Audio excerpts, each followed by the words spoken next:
Muy buenas noches a todos y bienvenidos a Historias de Terror. Los hombres de hoy creemos que ya no tenemos mucho por conocer, que ya no hay nada nuevo que descubrir. Pero en este programa vamos a conocer historias, experiencias, situaciones que ocurren del más allá y de lo sobrenatural. Algunas personas tienen un sexto sentido.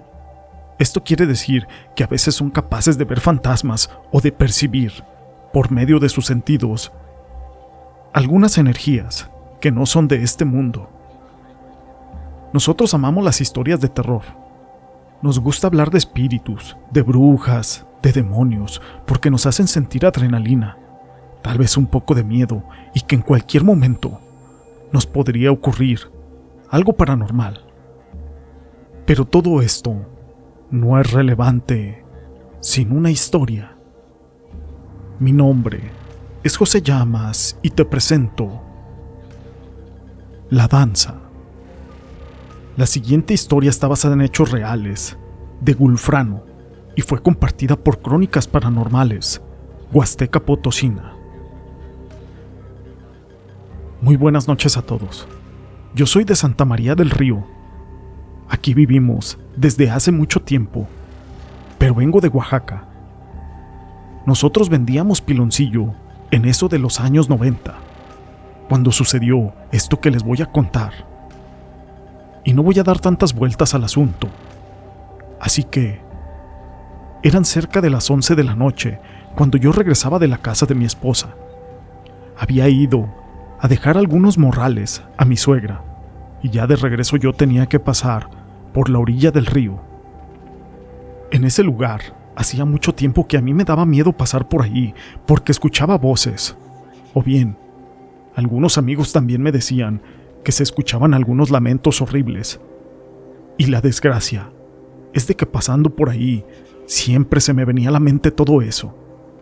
Y no tenía de otra, era cruzar porque tenía que cruzar. Incluso muchas veces lo hice casi corriendo, pero esa vez no pude. Algo extraño sucedió esa noche. Sentía como si mi cuerpo estuviera fatigado, y no por el trabajo. Era el ambiente de ese lugar. Estaba la banqueta y a mano derecha se encontraba el río, pero un poco más adelante había una lámpara la cual siempre estaba prendida, incluso hasta de día. Cuando llegué a ese lugar, yo quería correr de verdad, pero no podía.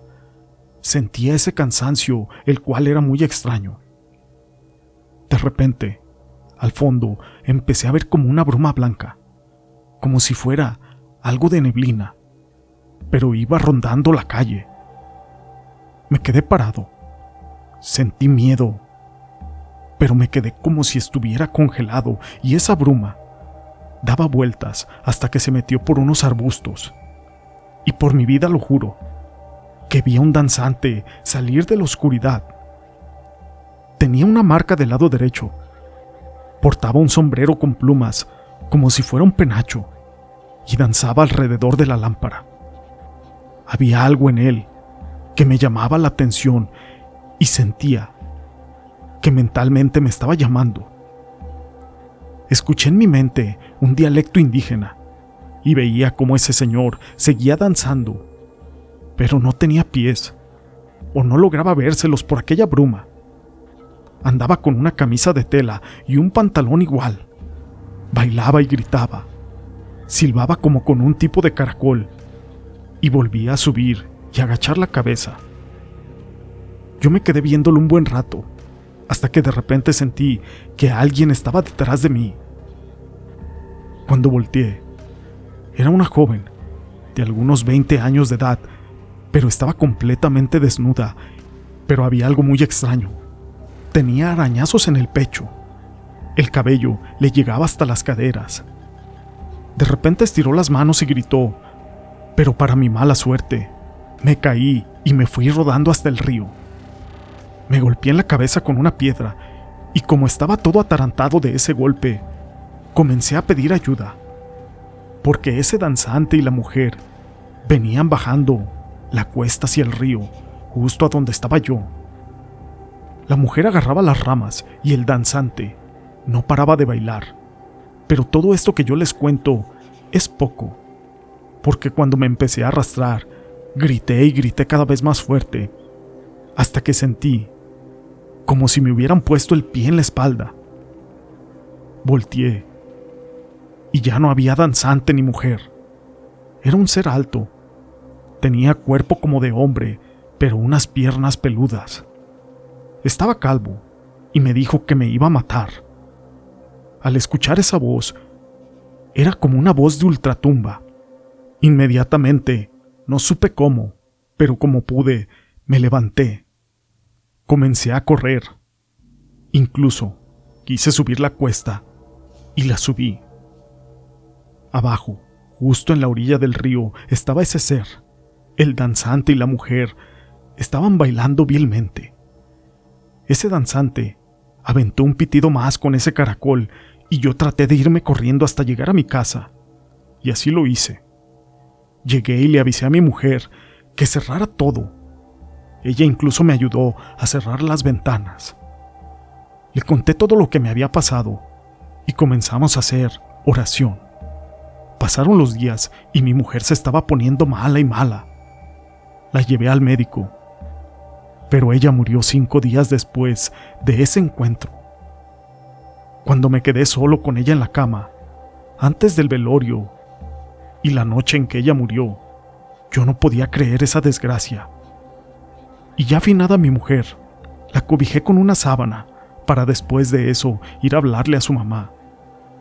Cuando me di la media vuelta, desesperado por su pérdida, vi algo que jamás voy a olvidar.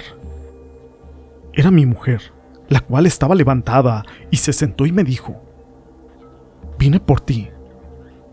En ese momento, hizo una mueca y se volvió a acostar. Yo corrí rápidamente hasta la casa de mi suegra. Regresamos, pero mi mujer tenía en las manos unas marcas y en la espalda algunos arañazos, como si le hubieran dado la vuelta al cuerpo. Todo eso fue horrible. Pero eso no es todo. Hace poco vino un joven que cuidaba el panteón para decirme que le habían ultrajado la tumba. Sé que es algo que parece irreal, pero esta foto se las voy a mandar para que vean cómo la dejaron. Y perdón si pongo el cuerpo de mi mujer, pero quiero que me ayuden para saber qué es esto que me está atormentando. Ese joven me dijo que anteriormente a ese evento había visto unas sombras que andaban rondando su tumba, y desde ese día siento que algo me sigue. Esta historia la quise compartir con ustedes. Y esta es la imagen del ataúd de mi esposa. Si ustedes saben qué es lo que está pasando, déjenlo en los comentarios. No se olviden en dejarnos su pulgar arriba y compartir esta historia con todos sus amigos. Gracias por ser parte de este canal.